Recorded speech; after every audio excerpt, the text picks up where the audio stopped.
45 минут суусан л та сандлаас бос. Нурууны өвдөлт ерөөсөө л хонго дааж хөл рүү орсон л ирэх шаардлагатай. Би эргономик сандал авчвал би яг зөв суух гэдэг.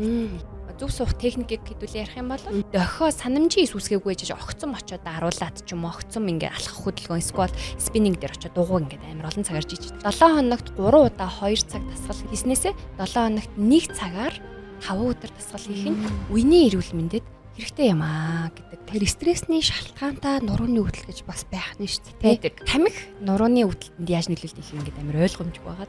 Яг өсөж яваа насн дээр баг зэргийн мөрөлт нь маш эрчимтэйгээр улам мөрөлт нь гүн болоод өсчих боломжтой. Ингээ хажууд шаараа унтчих та нурууны шулууны хэр хадгалах юм. Дэрний өндрийг тохируулах гэдэг.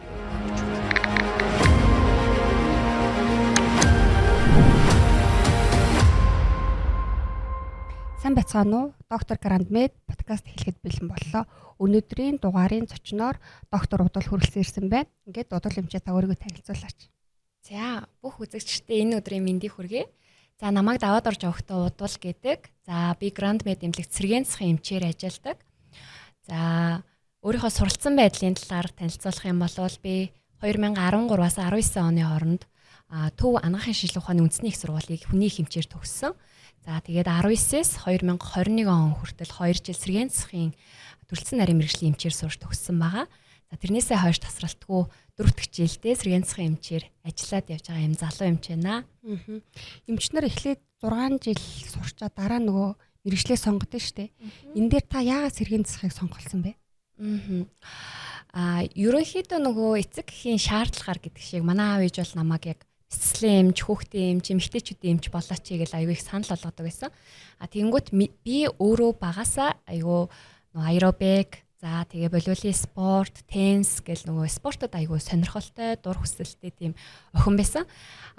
Тэгэж явж байгаад их сургуулийнхаа 5 дугаар курст би шгшээ багт одоо нөгөө гар бөмбөгийн сургуулийнхаа шгшээ багаар дархан уул амир руу ингээд нөгөө тэмцээнд явсан. Тэгэхэд яг анх цэргийн засгийн багш одоо миний биднэрийн бүгдээрээ мэддэг багш маань өөрөө манай тэр багийг ахалж явсан байхгүй. Тэгэнгүүт цэргийн засгийн эмч одоо тэр багш гэл ингээл явангуут нь цэргийн засаг гэдэг чи яг юу юм болоо гэл тэнгүүт. За наа хөл шагаа гიშгчүү зэ би одоо бэлтгэлийн өмнөх халаалт энтер гэл аюу надад яриад миний аюу нөө хийдэг багасаа хийгээд дадуулсан байсан зүйлийг яриад тэрний талаар техникийн талаар надад мэдээлэл өгвөл одоо ингэж айгүй их манай багтаас ингэ ажиллаж тусалж байсан. Тэгэнгүүт цэргийн засгийн эмч одоо ингэ спортын гэмтэл иймэрхүү юм ярьдсан багтаа гэх. Тэгээ би судалж эхэлсэн байхгүй. Тэгтэл 5 дугаар курст манд яг тэмцээнд яваад ирсний дараагаар ядаад манад яг манай ингэд цэргийн засгийн блогт цэргийн засгийн хичээл ороод за яг ийм юмыг ярьдсан байна. Иймэрхүү агуулгатай би ийм үзлэг хийх юм байна. Ирээдүйд манай Монгол улсад одоо цэргийн засаг ингэж хөгжих боломжтой хөгжиж байгаа юм байна. Би цаашаа хөгжүүлэх боломжтой юм байна гэдэг байдлаар ер нь бол цэргийн засгийн эмч болох үе таалга маань нэгдсэн. Тэгээд эцэг ихтэй хэлээд ярилцаад яг тухайн үед гэлтгүүгээр одоогоос 4 жилийн өмнө гэлтгүү. Одоо ч гэсэн одоо манай орон нутгуудад цэргийн засгийн эмч тэр байтугай нөгөө одоо хотод амьдарч байгаа хүмүүс дунд маань цэргийн засаг тусламж үйлчилгээ гэдэг маань тийм хүртээмжтэй цар хүрээтэйгээр бас мэдэгддэггүй. Тэнгүүд тэр үед ингээд ойлголт байхгүйгээс шалтгаалаад бид нар бол хүүхдийн эмч ч юм уу эмэгтэйчүүд эмч болох боломж биднэрт байсан л байгаа байхгүй. Тэнгүүд би азтай тухайн үед блог дээрээ одоо хичээл дээр илүү ойлголттой болоод мөн чанарыг ойлгоод одоо энэ бас Монгол улсад маань энэ тусламж үйлчилгээ хөгжих ёстой юм байна гэдгийн үндсэн дээр одоо цэргийн засгийн эмчээр сурч төгсөөд ажиллаж байгаа. Одоо цэргийн засгийн эмч PT хөдөлгөөн засалж байна те. Энэ хоёрын ер нь ялгаа нь юу вэ? Заримдаа монголчууд маань цэргийн засгийн эмч хөдөлгөөн засалж бариад засалж гурыг л ялахгүй л ингээл эргэлдээд хашваад тэр цэргийн засгийн эмч одоо яг энэ бариад засалчаас хөдөлгөөн засалчаас яг юураа ялгаатай. Тэгэд яг уу ихэнх маань нэг цэргийн засгийн эмчиг уламжлалтын нэг бариад засалчтаа л дүүлж ойлгоод байна уу гэж би бол дотроо бодоод байгаа. Гэтэл энэ айгуу том тусдаа шинжилгээ ухаан яваад байгаа тий. Энэ талаар нэг жоохон үзэгч нарт сонсогч нарт маань жоох юм ялгааг нь гаргаж өгвөл. Нэгдүгээрт манай сонсогчид уламжлалт хангаа ухаан болон сэргээнц хангаа ухаан гэдгийг хоёр тусдаа салбар гэдгийг ойлгох хэрэгтэй байна. Орчин үеийн сэргээнц хангаа ухаан Монгол улсад ерөнхийдөө 2015 оноос хойш эрчимтэй хөгжиж эхэлж байгаа буюу уламжлалтаасаа илүү нөгөө бүр нөгөө бие тогтносон байдлаар салаад ингээд тусламж үйлчлэгээ тусдаа үзүүлээд энэ чинь бие даасан ангаа ухаан юм а гэдэг байдлаараа хөгжиж олон нийтийн тунд илүү танигдаж эхлээд байгаа байхгүй. Тэнгүүд уламжлалт ангаа ухаан гэдэг маань илүү мөн адилхан анагаахын 6 жил сураад цаашаага нарийсахтаа буюу нөгөө төрөлсөн нарийн мэргэжил эзэмшигтэй зүү одоо тий бусад дагнсан эмчилгээнүүдээр нарийсдаг болол сэргээнцэх маань одоо 6 жил анагаахын шинжилгээ ухааны уламжлалтын хэмж биш хүний хэмжээр төгсчөөд 2 жил нарийсдаг мэргэжил байгаа юм. Тэгэхээр энэ хоёрыг ялгах хэрэгтэй. Хоёрдугаар сэргээн засахын одоо сэргээн засах тусламж үйлчилгээг бол багаар үзүүлдэг. Тэгэнгүүт сэргээн засахын эмч ямар үүрэгтэй энэ тэр баг дотор гэхээр ерөөсөө менежмент буюу багийнхаа хүмүүсийг нэг одоо пэшент дээр хэрхэн үр дүн гаргах уу, ямар эмчилгээ хийх үү, ямар алхмаас нь эхлэх үү, тэгээд үр дүнгээ хэрхэн тооцох уу, хизээ дараа нь эргэж дуудах уу, тэр болгон дээр одоо зохицуулалт буюу менежментийн үргийг илүүтэйгээр гүйцэтгэдэг. Тухайн уучлаарай яриад тухайн өвчтний одоо яг эмчилгээний менежментийн эмч гаргаад үстгэлийн PT нар буюу одоо хөдөлгөөн засалч нар маань хийж байна. Яг зөв. Одоо сэргээн засах багт болохоор сэргээн засахын эмч, хөдөлгөөн засалч, хөдөлмөр засалч, хил засалч, одоо ахуй засалч, за дээрээс нь нэмээд нийгмийн ажилтан, сэтгэл зүйч гэдэг ингээ багаар тусламж үйлчлэгээ үзүүлдэг юм хамт олон байхгүй.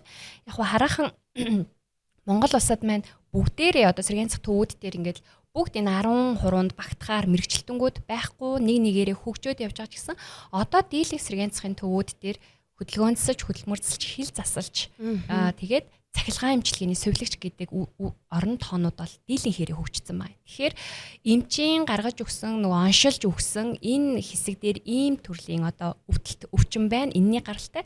Тэн дээр нь ийм төрлийн дасгалыг одоо багцлаад хиймээр байна. Гингүүд PT маань давтан өөрийн өвөрмөц үзлэг болон тестүүдийг хийгээд за тэгвэл энэ дасгалаас эхлэе энэ одоо төхөөрөмжтэй ажиллаулъя гэдэг байдлаар үнэлж гаргаж хамтарч ажилладаг гэсэн. Тэгэхээр яг нэг цул нэг баг байх нь шүү дээ. Одоо шинэ сэтгэл зүйч, сэтгэл засалч эмч хоёр нийлжиж тухайн өвчтөн дээр үр дүн гарч байгаатай адилхан сэргээн заслын эмч болон хөдөлгөөн засалч хоёр маань бүр салшгүй нэг баг болж иж маш сайн үр дүн гарах нь тий. Яг зөв.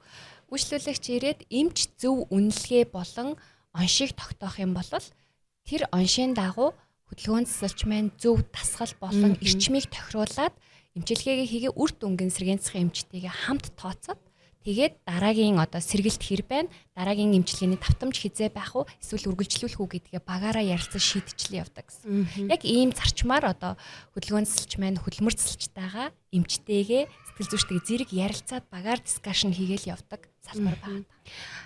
Удвал эмчийн хувьд одоо шинэ сэргээн засагч амар том юм шинжилгээ ухааны том салбар тий. Дотор айгүй олон одоо секшнтэй, салбаруудтай, олон хэсэгтэй. Таны хувьд яг аль хэсэгт нь хамгийн сонирхолтой байдаг? Аль хэсгээр мэрэгч байгаа вэ? Тэгээд хүмүүст та яг юу ойлгуулмаар байгаа вэ? Яг энэ мэрэгчлэрээ дамжуулаад. Сэргээн засах тусламж үйлчилгээ буюу сэргээн засахын эмчийг дахиад нөгөө 6 сарын олгох хийдэг хөтөлбөр маань одоо бас үе шаттайгаар явагдаж байгаа.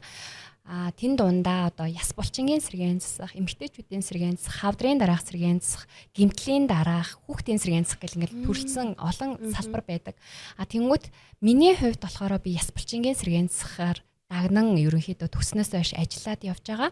Тэгээд тэр салбартаа бас илүү одоо сонирхолтой. Яагаад гэхээр би өөрөө бас йогийн багшаар мэргэшээ төгссөн. Тэгээд өнгөрсөн жил Ахисан шатны йогийн багшаар бас төгссөн ба нийтдээ 500 цагийн сургалтыг дүүргэсэн багш гэж хэлж болно. Тэгэхээр би өөрөө энэ йогийн багш өөрөө тухайн хүний йогийн танхимыг зориод ирж байгаа хүний яс булчин тулгуур эрхтэнтэй салшгүй холбоотой үйлдэл хийгээл тэнд зөвлөл би зогсож байгаа шүү дээ.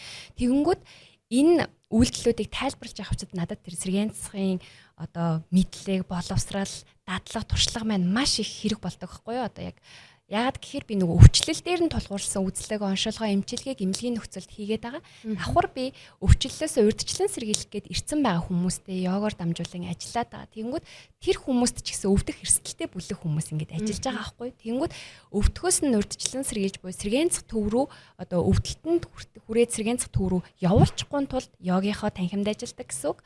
Тэгвэл өвдөд ирсэн хүмүүсийг нь илааршуулад йогийн танхим руу юм уу бусад фитнес эсвэл пилатес руу зөвлөж өгдөг юмч гэж томьёолж болох юм. Тэгэхээр миний үндсэн зорилго юу юм гэхээр ерөөсөө яс булчин тулгуур эргэтэн тогтолцооны энэ өвдөлтүүд гэдэг түгээмэл байдаг энэ өвдөлтүүд нь бид нарт дэлхийн нийтээрээ угаасаа юм тахал болтлоо ингээ хөгжиж байгаа буюу ингээ даамжрах хандлагатай байгаа хгүй ингээс олон судалгаанууд энийг баталж байгаа ингээ түгээмэл илэрж байгаа өвдөлтүүд мэдэрж байгаа өвдөлтүүдийн дийлэнх хувь нь одоо бас яс булчингийн өвдөлт байна гэж үзэж байгаа. Тэгэхээр энэ хүмүүс манай салбар руу ирэх нь тодорхойлчлоо. Тэгмээс салбар дээр ирчээд зовир нь гайгүй болчлоо. Тэгээ тайчих энэ хүн тэ үргэлжлүүлээ дараагийн давтамжид дэмжлэгийн төрлийн энэ хүн хайчих гэхээр нөгөө йогийн төв, нөгөө фитнес, нөгөө пилатесийн төв рүүгээ явна. Тэгвэл тэнд байгаа хүмүүст нь маань бас яг энэ тусламж үйлчилгээг та хэд маань урьдчилан сэргийлэх зорилгоор энд авч байгаа шүү гэдэг ойлголтыг түгээх нэгдүгээрт, хоёрдугаарт сэргээн засгийн төв дээр ирж байгаа хүмүүстэй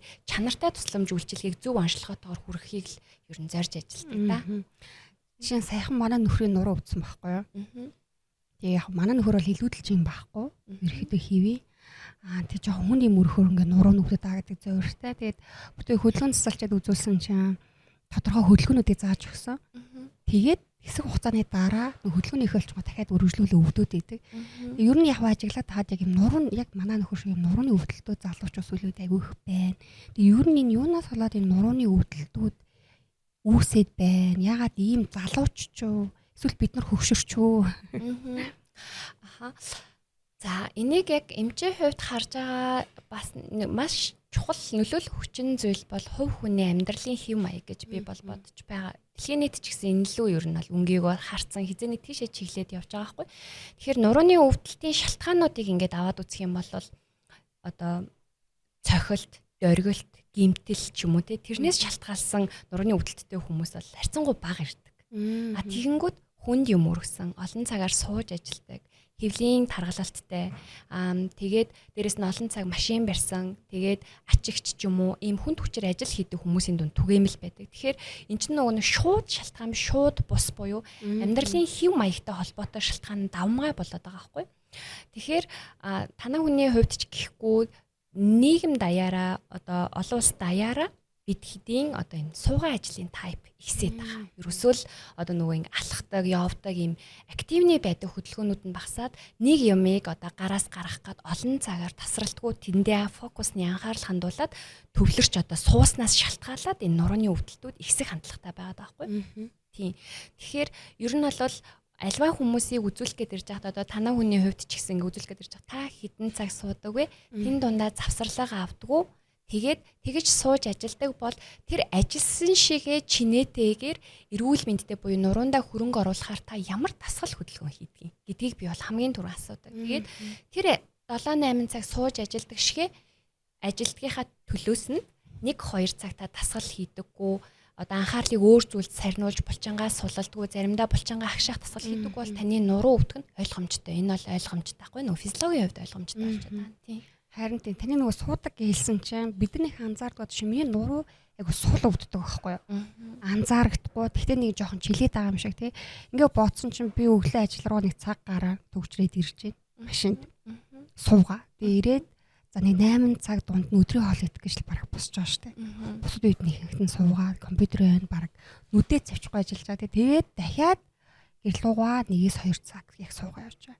Тэгээ амар ядарснаа гайхаад орой хоол идэх шууд унтчих байгаа шүү дээ. Ямар ч дасгал хөдөлгөөн байхгүй тийм. Яг ийм одоо бид нар нэг ийм циклд орсон хүмүүс зөндөө. Эсвэл өдөржингөө машин барьж байгаа. Эсвэл өдөржингөө үнэхээр суухаас өөр аргагүй ийм би ажил хийдэг. Энэ хүмүүст өгдөг одоо тип зөвлөгөө юу гэдэг вэ? Жишээ нь нүдний хараан дээр хэдэн минут болоо та заавал нүдэн навчаараа гэдэг ч юм уу тий. Тэр шиг тийм зөвлөгөө өгдөг. Ер нь бол одоо өнөөдрийн фокус бол нурууны өвдөлт дээр фокусж байгаа учраас суугаа ажил эрхлээд буюу яг ийм суудлын эн чинь нөгөө бодис солилцооны нөгөө эрчмээрээ ингээ үнэлэгддэг байхгүй. Тэгэхээр 1.5 метрээс доошо буюу бидний амьсгалын тоо, зүрх судасны цохилтын тоо, цусны даралт гэдэг биеийн халуун гэдэг юмнуудыг хэмжээд нэг юм тоо гаргацсан байдаг. 1.5 буюу ерөөсөө л бид нар ингээ оршиж байгаа үе. Бидний нүд хөдөлж байгаа, маамсны гар хөдөлж байгаа те энийг одоо суугаа ажлын тайп гэж хэлээд байгаа байхгүй. Тэгэхээр энэ үед яадгийн гэхээр бидний бодисын солилцоо маш эрчимтэйгээр удаашраад тэр тусмаа нуруунд дээр юу үстэй гэхээр ерөөсөө л цусан хангамжийн буюу тижэл дутагдлын процесс бидний нуруунд нүдэнд харагдахгүй ч гэсэн далд үүсчихдээ. Тэгэхээр энэ дээр авч болох хамгийн анхны элементарны тип бол 45 минут болол бос гэж байгаа. 45 минут суусан л та сандлаас бос.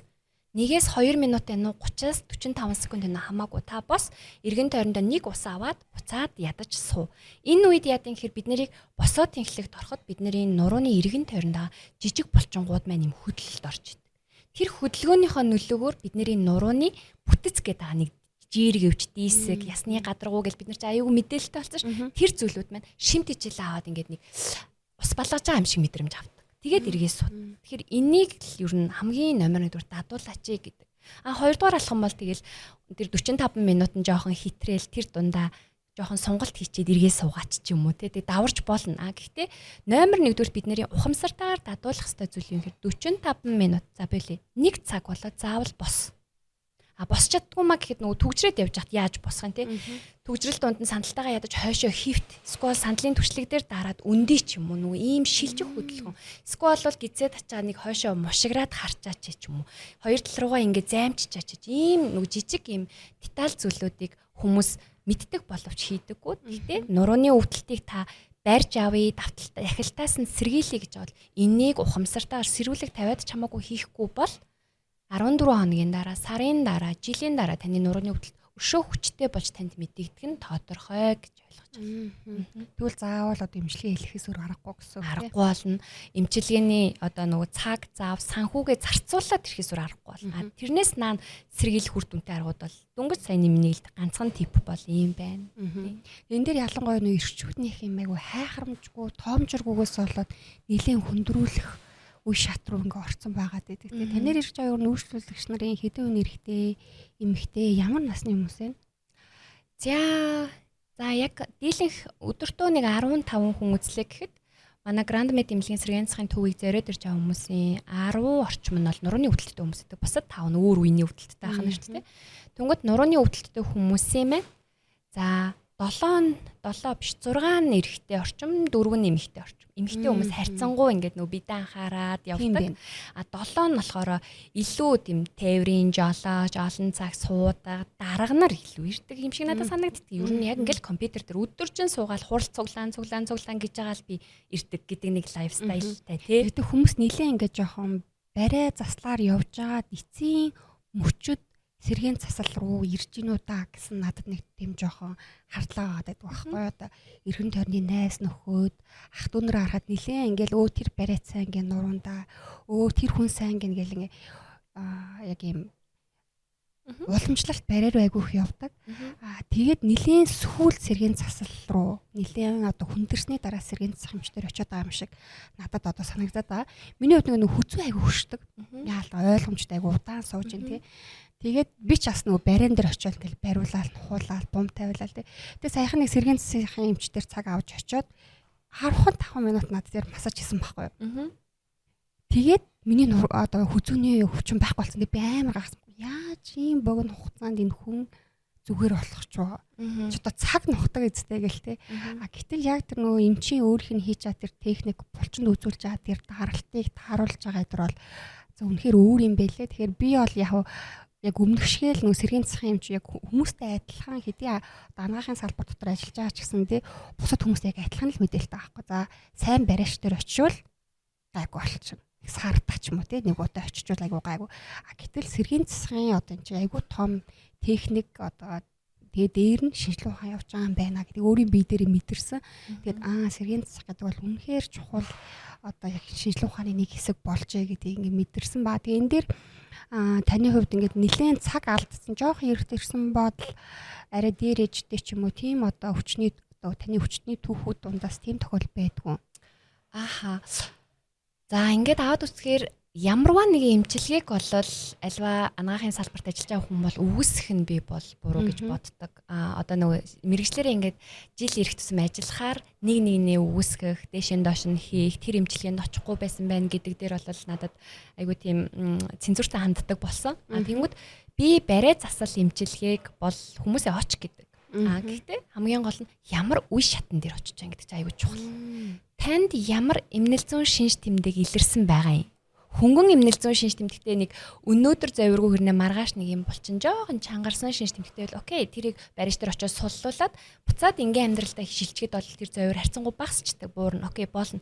Гэтэл зарим хүмүүсийн ингээ гаргаад байгаа алд нь өөрийнх нь үе шат даамжирсан буюу одоо тий хөл рүү дамжих өвдөлт эрчимтэйгээр ихсэн шүн өвддөг болцсон тонгооч чадахгүй болоо ингээ нуруу татцсан үедээ барьж дээр очив. Энэ бол нөгөө одоо англин дүгнэлт хийгээд ингээд нурууны өвдөлтөй хүмүүсийг ангилахад энэ бол жоохон хүндэвтэр бүтцийн үед хүндэж магадгүй юм байна. Энэ арай хөнгөн юм байна, насны үед юм байна гэд ингээ ангилж болохоор им одоо фактууд байгаад байгаа хгүй. Тэнгүүд тэр бүтцийн үед нэлээд хүндэрсэн байж магадгүй дээ гэдэг шинж тэмдэг өгсөн хүмүүс барьж дээр очичхоор л үр дүнгүй болчиход. Түүнээс залуу насны харьцангуй тэнгүү сугаан ажлын тайп нь тийм байнгын биш ч гэсэн суудаг. Гэхдээ эмнэлзэн шинж тэмдэгт хөнгөө нэг булчин гаралтай завир мавир өгсөн хүмүүс бол барьж дээр очиод тэгэхээр бариулаад тэр булчингаас суллаад эргээд хамгийн гол суларсан булчингаа одоо нөгөө чангалахгүй тулд нөгөө лайфстайлын амьнуудыг баримтлахгүй бол тэр бариад чинь бас л үр дүнгүй болчихно. Тэнгүүд хүндэрсэн байгаа хүмүүс нь цаг алдахгүйгээр сэргээн цэцлэмж үйлчлэгээний эмчт ирээд үзүүлээд өөрийнхөө оншиг гаргаад яг тэр өвдөлттэй байгаа үедээ таг хэвтрийн нэглэн бариа хэвтчих тохиол манайхан байдаг шүү дээ. Тэр үед нь тохирсон эмчилгээний тасгалууд гэдэг юмыг хөдөлгөөнсөлж зааж өгдөг байхгүй юу? Яг одоо нуруу татцсан үед тэр хүнийг хөвтөөдэй гэдэж болохгүй байна шүү дээ. Нуруу татсан ч гэсэн та ийм орлого хөдөлгөөний хийгээд байгаарай. Ингэжээж энэ нөгөө нурууны 5 хоног хөвтжүүл нуруу шилбэний булчингууд чи ингээд нэмэгрээл хүчээ алдаад эхэлдэг байхгүй. Тэнгүүд тэрийг хадгалах зорилгын юмнуудаа хийгээрээ тэр нь тийм далаацтай биш. Энийг хөдөлгөөнсөлчнөр одоо зөв техникээр зааж өгөх, зөвлөх, бие дээр нь гар заслаар одоо мэдрүүлэх ч юм уу тий суллах ийм эмчилгээнүүдийг хийдэг гэсэн. За тэгээ миний одоо яг ажиллаж байх үед кейс дээр ирж байгаа хүмүүс бол өнөөдрхөн жишээлбэл нэг 37 та залуу байгаа байхгүй. Тэгээ тэр хүн нурууны MRI хийлгэсэн онцлогоо хийлгэсэн ирж байгаа юм. Тэгэнгүүт нурууны бүтцийг ингээд аваад үзэнгүүт гаднаас нь харуул сайхан залуу ингээд одоо илүүдэлж юм байхгүй нэг сайн аав тэнд ажиллаа хийгээл ингээд сайн. Тэгэнгүүт нуруугийн ингээд бүтцийн хувьд ингээд диск нурууны нугалмуудыг ингээд аваад үзсэн. Яг 55-аас дээш насны хүний нуруутай ирж байгаа. 20 жилийн юм илэгдэлд орцсон нуруутай. Тэгэнгүүт судлаад ингээ үзээ та ямар ажил хийдэг ингэнгүүт би ерөөсөө нөгөө дэлгүүрийн ингээд одоо дэлгүүр ажиллаулдаг. Тийм тэр бараануудаа бүгдийг нь өөрөө зөөдөг. Энэ ажиллаа би ингээд сүүлийн 8 жил хийж байна. Тасралтгүй л юу нэг. Тэнгүүд нурууны өвдөлт эхэндээ минийх ингээд жоохон чилдэг байсан. Заримдаа шүн оройн цагаар ингээд мэдрэгддэг болсон. Тэгээд тэр нь нэмэгдээд нэг талын хонго руу өвддөг болсон. Тэгээд тэр нь жилийн дараа хоёр талын хонго болсон. Энэ одоо удаагийн давталтаар би болохоор бүр тэнийж чадахгүй хоёр хонго руу маань бүр маш хүчтэй өвдөлт юмдэрсэн. Ингээд анхааруулад ингээд өгсөн. Одоо жишээлбэл тэр залуу 5 жилийн өмнө чилдэг байхад бариач дээр очиод эмчилгээгээ давтаал явж исэн бол окей болж ин гэтэл ямар ч эмчилгээ авахгүйгээр ингээд дамжруулаад явж байгаа л ирж байгаа байхгүй. Тэгэхээр өөрт нь одоо таагүй ч гэсэн хэлж одоо тэр хүнийг бас юм нөө ирчүүл юм хайхрамжгүй байж гин гэдгийгсэн шүү дээ. Хайхрамжтай байлгахын тулд эмч хүний хувьд би өнөөдөр яаж байгаа гэхээр за одооноос хоёлаа анхаарахгүй болол 5 жилийн дараа гэхэд эхлээд хагалгаа магалгаар руу орох эрсдэл танд маш өндөр байна шүү гэлтэнгүүт бүр ингээл юу илээл гэлтгийж аах. Тэнгүүд за эмчилгээндээ явъя. За энэ бол нэг бодлын одоо зүгээр үйлчлүүлэгч татах гэж байгаа юм шиг асуудал болж нөгөө талаараа энэ юу гэж яануу гэхээр 5 жилийн дараа нэрэл нуруугаа бэхлүүлэх хагалгаанд ороод ийм одоо бэхлгээтэй өндөр өртөгтэй эмчилгээ хийлгэхэд одоо ойрхон л явж байгаа хүн байгаа байхгүй. Тэгэхээр зарим хүмүүстэй болвол яг үнэн мөн чанарыг бол хилэн, зарим хүмүүст нь аргадаад одоо юу гэдэг за хоёлаа ингэхгүй болохгүй байх гэдэг байдлаар бол явна. Тэгэхээр хүндэрч ирж байгаа хүмүүс гэх юм уу хүндэрч ирж байгааг бол эмнэлзэн шинж тэмдэг гэхээс илүү бүтцийн хувьд маш л хүндийг би илүү хилэндээ. Эмнэлзэн хувьд бол нуруу татаад бүтээсэн байсан ч гэсэн нурууны бүтц маань харьцангуй эрүүл даваа идэггүй явж байгаа хүмүүс байдаг. Энэ дээр одоо шинэ сонсогч нарт маань хэлэхэд за яг ийм шинж тэмдэг илэрч байвал заавал сэргийн засгийн эмчтэр ирээрээ гэдэг дээр та яг юм тодорхой хэлээд өгвөл. За нурууны өвдөлт ерөөсөө л хонго дааж хөл рүү орсон л бол ирэх шаардлагатай. Хонго дааж хөл рүү одоо нурууны өвдөлтөнд доошоо хонго өгцөгний араар түнх рүүгээ өвдөөд байна гэж хүмүүс аягүй их андуурдаг. Түнхний өвдөл нь түнхний гадна ч юм уу дотор ч юм уу нэг юм өвдөөд байна. Ийм эмнэлзүүн шинж тэмдэг илэржил байгаа бол энэ бол нурууны нулам хоорондын жиргэвчийн асуудал тэр хүнд нэгэнтээ үүссэн байна гэсэн. Үүсээд тэнд мэдрэл цочроод байгаагийн шинж тэмдэг байхгүй. Тэгэнгүүт хамгийн ихний шинж тэмдэг зайлшгүй нөгөө нарийн мэржлийн эмч рүү явах ёстой шинж гэсэн учраас би бол саятика буюу мэдрэлийн гаралтай өвдөлтийг хэлчихлээ. Тэгтээ үнэхээр боломж нь байдаг бол нурууны доогуур ачааллын үед чийлдэг хүчтэй хүн болгон л ер нь бол сэргийн засгийн эмчд үзүүлээд зүгээр эмчилгээнд явахгүй ч гэсэн нэг удаа зөвлөгөө аваад явах маань нүд онгоож байгаа юм шиг л болно. Ерөөсөө урьдчилан сэргийлж байна. Би ингэх ёстой юм ба штэ. Би ингэх ёстой юм ба штэ. Тэрийг заавал манай төв дээр эмчилгээнд яваараа ингэж яваараа гэхгүйгээр та амьдралынхаа энэ дээр ингээ анхаарахгүй бол эн чинь ингэдэг гэдэг нэг юм ойлголт аваад явдаг. Тэнгүүд нөгөө яг шинж тэмдгээр нь ялгачаар би ч хөл даадгүй юм чи очих шаардлагагүй юм байна гэж бодож идэг хүмүүсээс байж магадгүй. Хэрвээ танд боломж байвал сэргийн засгийн эмчтнийг үзүүлээд өөрийн онш, өөрийн нурууны өвдөлтийн шинж чанарт тулгуурсан амьдралын хэв маяг болон тасгал хөдөлгөөний төрлийн зөвлөгөөнүүдийг авч явах нь танд маш их юм цаг хугацаа санхүү хэмнэсэн асуудал болох болно шүү л гэж би хэлмээр байдаг. Яг эргээд мөн амьдралын маяг дадал зуршилтай холбогдож байгаа учраас хүмүүс айгүй хойр gaах гэдэг шүү дээ. За нэг бүс зүүчүүл ч юм эсвэл нэг им уучвал идэх чи юм шиг бид нар ингээ бодоод байдаг тий. Тэгэхээр энэ дээр таны сая хэлсэн шиг ирээд үнэлгээгээ илгээд нэг удаа зөвлөгөө авчих. Тэгм бол ирээдүйд ирэх 10 жилд ирэх амар том эрсдлийг бид нар урьдчилан сэргийлээд хумж чадна тий. Энэ дээр яг нөгөө суугаа хүмүүс дээр бид нар нөгөө ширээгээ зөв суух юм уу, хүлээ ачих юм уу, ачихгүй юм уу, компьютер дээр ах юм уу, доор ах юм уу гэх айгүй олон эргэлзээтэй асуудлууд байдаг шүү дээ. Энэ дээр яг суух дээр нөгөө та яг зөвлөгөө өгвөл сууж байхдаа ийм суулт хамгийн зөв шүү гэж хэлж болох одоо зөвлөмж байгаа болов юм чи. За яг суух дээр одоо манайхны хувьд ингээ зүгээр нийтлэг ингээ миний ажилдаг зүйл нь би юм эргономик сандал авчвал би яг зөв суух гэдэг нэг төршлөгтэй араасаа юм бомбортой тэгээ хүзүүндээ юм ухлаацтай ч юм ийм сандал авчвал би яг зөв миний сандал болохгүй. No эцэн хамгийн ихэнд хийх одоо алхам юу юм гэхээр та өөрөө зөв суух гэдэг нь яг юу юм? Одоо миний зөв суух техникийг хэдүүлээ ярих юм бол өвдөг түнхний үеэр 90 градус байх хэрэгтэй. Тэгэхээр бид нар өвдөг түнхийг 92 хөл хоёулаа гэж. Тэгэхээр ачаагүй байх нь тийм нэгийг нөгөө дээр нь давхарлаагүй байх нь хоёр хөл яг 90 градусаар буюу хоёр хөлийн уул бүтэн гიშгэх ёстой шалан дээр. Түүнээс нэг хөлийн дээр нь тавьж суу гээгүй байна. Хоёр үлмий дээрээ гарчих гэж хэлээгүй байна тий. Шалгааж унаг гээгүй байна. Ингээд нэгийн жиз нөгөөх нь нугал гэж хэлээгүй. Хоёр хөл 90 градусаар нугалцсан байх хэрэгтэй. Дээшээ явлаа. Биднэрийн өгзөгний нөгөө хонгоны том мах сандалныхаа хэсэг рүү лав ингээ бүтэн суудсан байх хэрэгтэй. Ирмэгдэж биш 3-1 дээр нь ингээ цомцойд суух биш. Бүтэн суусан байх хэрэгтэй. Тэгэнгүүт дээшээ явлаа хідүүлээгийн толгойн орой болон мөр хоёр нэг шугамд байх. Тэгэхээр ингээ урагшаа гарцсан биш хойшоо чиглэлд байх хэрэгтэй байна шүү дээ. Энийг амархан хий гэвэл би хүмүүсийг та нэг давхар ирүү гаргаад тахтай ингүүт ингээ хүмүүс албаар ингээ хойшлдог байхгүй. Жохон давхар ирүү гаргачих гингүүт толгой албаар ингээ хойшоо шилждэг. Ингүүт мөр болон чих хоёр маань нэг шугам нөхцөл бүрддэг. Ингээ давхар ирүү жохон гаргачих. Тэгэнгүүт сандлын түшилхийг нал гэж байгаа. Налаад харин хөвлийн булчин нэг жоохон юм агшаацсан юм шиг мэдрэмж. Угаасаа ингээ хойшоо налахаар нэг юм унах гэж байгаа юм шиг санагддаг хүмүүст. Тэнгүү тэр үед нь гидсээ жоохон чангалаад үзээч. Хойшоо хотоохгүй байх нь штахгүйгээр хойшоо налаад үз. Тэгэнгүүт одоо энэ дээр жинхэнэ нөгөө ингээ суултаа мэдэрсэн бол та ивээс ав. Нэмгэн одоо ороолт юм уу? Байрны альчуурыг хуйлаад ажил дээр ихний ээлжинд та сандлынхаа түшлэг доор буюу нөгөө бүслэгийн хотгор хэсэг дээр авчир яг энэ байрлалыг авч ирснээр дундуур нь оруулаа хийчих байхгүй. Эхлээд байрлал хадгалангаа хийчих ёстой. Түүнээс иш яадгүй гэхээр эргономик сандал авахар яг тэрийг нэг юм оцгор үүсгэж юм ийм хотгор үүсгэж юм бол яг зөв суучих гэдэг юм шиг одоо мэдрэмжийг аваад байдаг. Тэгэхээр эхлээд техникээ сурчих. Тэгээд тэр эргономик сандал болгон таны өндөрт, таны биеийн жинд, таны одоо тэр түнхний үеийн таарна гэж бол хэлэхэд аюу хэцүү байхгүй. Тэгэхээр бид нар тэрийг орлуулах боломжтой. Хоёр хөлдөө ороо жижиг ивээс авч хөлөө 90 градус болгож болж ин сандал өндөртөө тавил нурууныхаа арт ивээс авч болж ин гих зэрэг байдлаар. Энэ хүүхдүүд дээр ялангуяа айгуу чухал юм байна те. Хүүхэд анх 6 настай сургуульд ороод сандал нь өндөрддөг. Эцэг их нь эсвэл одоо нь улсын сургуулиуд дээр нэг партн дээр 3 хүүхэд суух жишээ нэг тий. Тэгмэд хүүхдүүд механикаар хажуу тишээ хар суудаг. Энэ хүүхдийн нурууны одоо айнар багасаа нурууны булчин буруу ажиллаж байгаа гэсэн. Яг зөв. Тэр энэ дэр эцэгчүүд аягүй сайн анхаарах хэрэгтэй юм байна. Эцэг эхчүүд анхаарахын тулд өөрөөрөө үлгэрлэх хэрэгтэй. Одоо би ч гэсэн сэргээн засгийн эмч хэрнээ ганц хүүгээ сандал дээр нь зөв суулгачих галт үзэж тарж байгаа байхгүй нөө.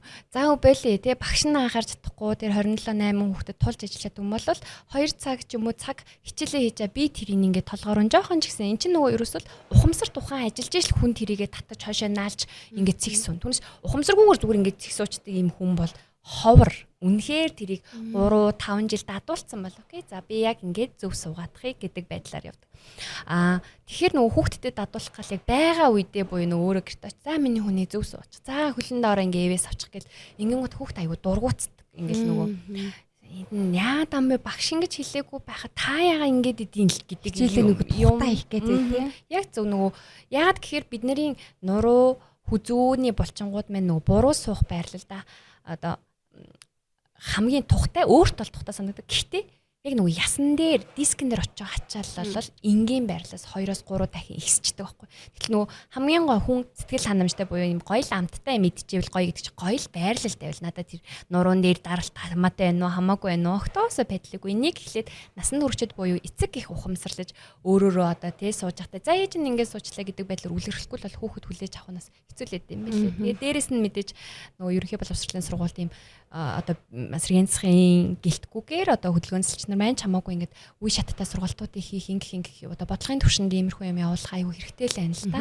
Би бол охиноо тань дээр авчирч нэг удаа зүв суухыг заалгамар санагдчихлаа. Яг тэр эцэгчүүд нэг хэлэх, эмч нэг хэлэх амар өөр аа тий.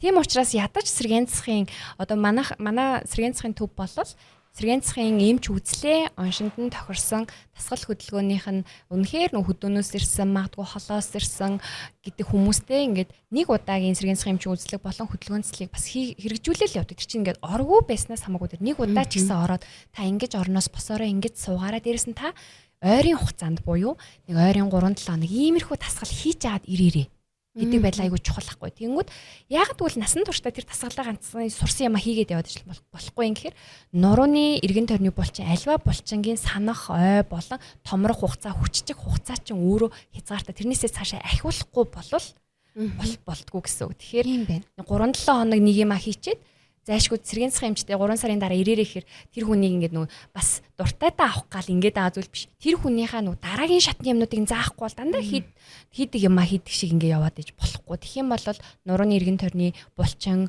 хөл түнх, одоо хүзүүний эргэн тойрны булчингийн хүч хангалттай хэмжээгээр боловсрч тэмдэж чадахгүй гэсэн. Яг зөв. Одоо ингээл тасал хөдлөө хийхгүй за ер нь нуруу өвдөд байна. Ерөөхдөө нэг үе мөч өвдөд байна гэл нэг юм залуучууд зөөртөжснаа гинт тасал хийдэг тийм үү. Гинт гүйч очиол заалтанд очиол айр цоглол. Тэгснээ нөгөө дахиад юу тэрнээсээ нуруу өвдөөл өвдөгний үе ингээл асуудлууд үүсдэг тий. Ер нь яг аль нь зөв юм бэ тий. Шууд ингээл би нилээ одоо хөшөөд байна. Шууд тасал хийнэ гэл заалтанд очиол тоглох нь зөв юм уу? Эсвэл залуучууд маань нөгөө фитнес багшгүйгээр шууд эхэлждэг тэ өөрөө эхэлждэг. Эсвэл нэг юм тодорхой хяналтанд явахгүйгээр эхлээд идэг. Энэ дээр ер нь яг ямар зөвлөмж өгдөг вэ юм чи? Аха. Энэ яг нөгөө миний анхандаа та яг ямар зорилгоор сэргээн засгийн эмч хийгээд байгаа юм бэ гэдэгт айгу уйлтан тий. Тэгэнгүүт нөгөө фитнес дээр ирэнгүүт одоо нэг хөдөлгөөнцөл ч юм уу нэг сэргээн засгийн эмч байвал тэр хүнийг үнэлчээд нөгөө фитнесийн багш руу чиглүүл энэ хүний нэг иймэрхүү юм дээр ийм ирчмээр ажиллаад өгчөөч гэх юм бол илүү үр дүнтэй. Гэтэл манайхны дунд нөгөө таны сая хэлдгээр хийдэггүй байжснаа огцом очоод цаг зам дээр алхаад ч мөндөр шатан дээр ингээ алхаж маргааш нь буулраа сүултээ үеэр өвдөд гэдэг чи яг үнэн байхгүй. Нөгөө ачааллыг жижиг хэмжээтэйгээр өдөр тутамдаа байнга авч тасгаагүй тэр булчинд би чам руу ингээд ачаал явууллаа шүү. Би чамааг одоо ингээд нуглууллаа шүү. Одоо сунгалтан дээр шилбэл би чамааг ингээд тонгоолголоо шүү гэдэг дохио санамжийн сүсгээгүй жиж огцом очоод аруулаад ч юм уу огцом ингээд алхах хөдөлгөөн эсвэл спиннинг дээр очоод дугуй ингээд амар олон цагаар жижигдэг ч юм уу. Тэгэнгүүт энд өөрөө үеин дээр хит их ачаалал өгдөг. Түүнтэй холбоотойгоор нурууны өвдөлт сэдрэх, өвдөгний зөүлийн эдүүд маань одоо гимтэх эрсдлүүд бас бүрдээд идэг гэсэн үг. Тэгэхээр би хүмүүст одоо сэргээн засгийн эмчийн зүгээс яг өөр дээрээ ирж байгаа хүмүүсийг болвол эмчилгээнд явсныхын дараа За таны одоо нурууны өвдөлт харьцангуй буурсан учраас одоо би танд бол нүүд аль болох булчин масс багтай хүнийхээ тайпаас шалтгаална л да булчин масс багтай уян хатан шин чанар сайтай хүмүүс гэл. За би таныг бол энэ дараагийн 3 сар фитнест яваад ирэхийг санал болгомоор байна. Яагаад тэгэхээр хоёулаа уян хатан шин чанар харьцангуй сайн тэгсэн мөртлөө таргалалт байхгүй учраас одоо хоёулаа булчингийн массыг жоохон дэмжмээр байна. Тэгэхээр эхний 7 хоног биеийн жингээрээ фитнесийн дасгалуудыг та хийгээ зөв техникээ сайхан сураарай.